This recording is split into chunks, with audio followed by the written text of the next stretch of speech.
आज बालेश्वर पुलिस प्रशासन पक्षर स्थानीय पुलिस परेड ग्राउंड रे 66तम पुलिस शहीद दिवस पालित हो जाइछि।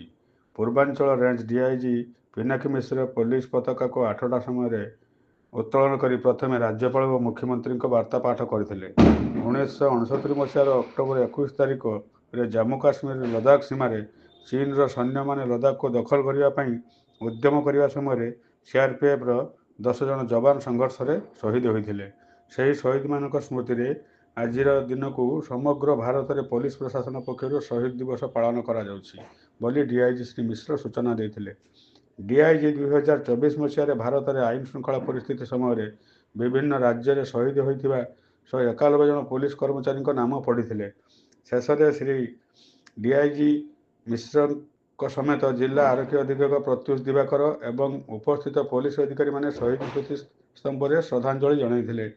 आज कार्यक्रम में एडिशनल एसपी देवज्योति दास और अश्विनी कुमार नायक, सदर एसडीपीओ सुधांशु शेखर नायक, डीएसपी सिटी तपस्विनी कंवर और निर्मला गोछायत, आरआई सड़क शंकर टुडू और उपेन्द्रनाथ प्रिया, टाउन थाना अधिकारी विजय कुमार दास, सहदेवकुंडा थाना अधिकारी अजय कुमार मुर्मू एवं सदर थाना अधिकारी सालखान मुर्मू समेत बहु पुलिस अधिकारी उपस्थित रही।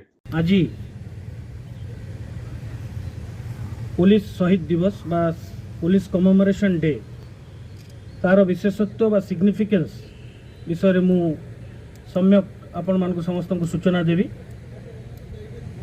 Significance of police commemoration day in memory of the 10 valiant jawan of CRPF who sacrificed their lives in the service of the motherland on 21st October 1959 on an equal combat with heavily armed Chinese troops who had unauthorizedly crossed our border at Ladakh.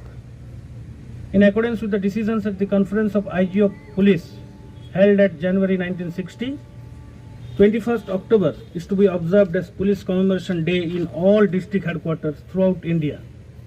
तार विशेषत्व है 21 October 1959 रे लद्दाख रे China रो से समय रो जो Chinese aggression थिला ता विरुद्ध रे लड़ाई करी आमर 10 जन साहसी योद्धा सीआरपीएफ रो से माने वीरगति को प्राप्त होइथिले बा शहीद होइथिले।